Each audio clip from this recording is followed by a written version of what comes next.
Right now, deep inside your brain, your prefrontal cortex is fighting a war you started by pressing play, and the neuroscientists who mapped it admit they can't make it stop.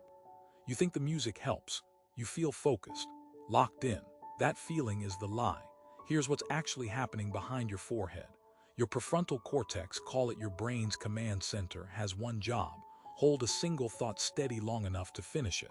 But it has a hard limit. It can only juggle so much at once. And every lyric you hear forces its way into that exact same space. You don't notice the cost. That's the trap. The work feels easier because the music masks the strain. But underneath, your command center is splitting its power between the task and the track. You're running at half, and you've trained yourself to call that focus. By the end of this, you'll know the one rule high performers use to get the benefit of sound without paying this price. But first you need to see the damage. Let me make it visual. Picture your command center as a single desk with room for one open file. That's it. 1. When silence surrounds you, that file is your work fully spread out, every page in reach.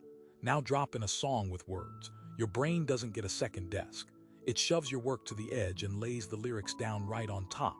Language and language, same desk, same hands. Your command center cannot read your report and process. I remember when we used to at the same time. So it flickers, task, lyric, faster than you can feel. Each switch costs a fraction of a second and a sliver of accuracy. Multiply that across an hour. You've been working through static and calling it a clear signal. And here's the part nobody publishes. The researchers who measured this watched comprehension and recall fall under lyrical music measurably, repeatably. But they can't switch the effect off in your brain. There's no override. Your command center is built to treat speech as urgent. Evolution wired it to hear a human voice and prioritize it, because for 100,000 years a voice meant something was about to happen to you. The experts can show you the damage on a screen. They cannot stop your own brain from doing it. The wiring is older than language itself. We're getting to the rule that interrupts it. Stay with me, because here's where the common advice falls apart. You've been told the fix is simple: put on something soothing, soft vocals, a mellow playlist, lo-fi with that gentle singer in the background. And this is exactly backwards. The calmer and more pleasant the song, the more your command center wants to follow it. A jarring track you'd shut off does less damage than the beautiful one you happily leave on. The music you love most is the music robbing you hardest, because your brain leans toward what it enjoys, and leaning is the theft. The pleasant playlist isn't protecting your focus. It's the perfect disguise for losing it.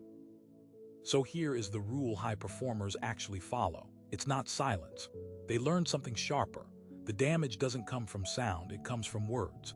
Your command center only fights for the desk when it hears language, lyrics, podcasts, a show in the next room. Strip the words out and the war ends. That's the whole secret. Wordless sound, instrumental only. No lyrics, no speech, nothing your brain can mistake for a voice demanding attention. Film scores with no singing. Classical.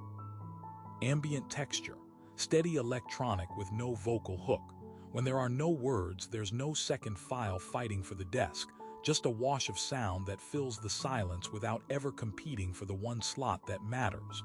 Your command center stays locked on one thing, the way it was built to. And there's a second layer high performers use. Match the intensity to the task.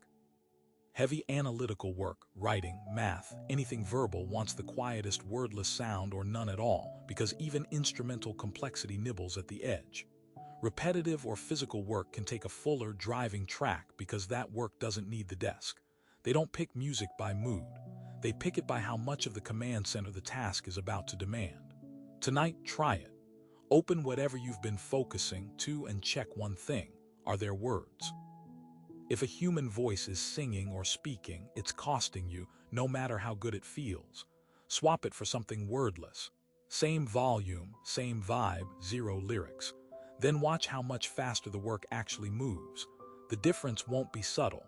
You'll wonder how long you were running at half. But your prefrontal cortex isn't the only region quietly working against you while you sit there.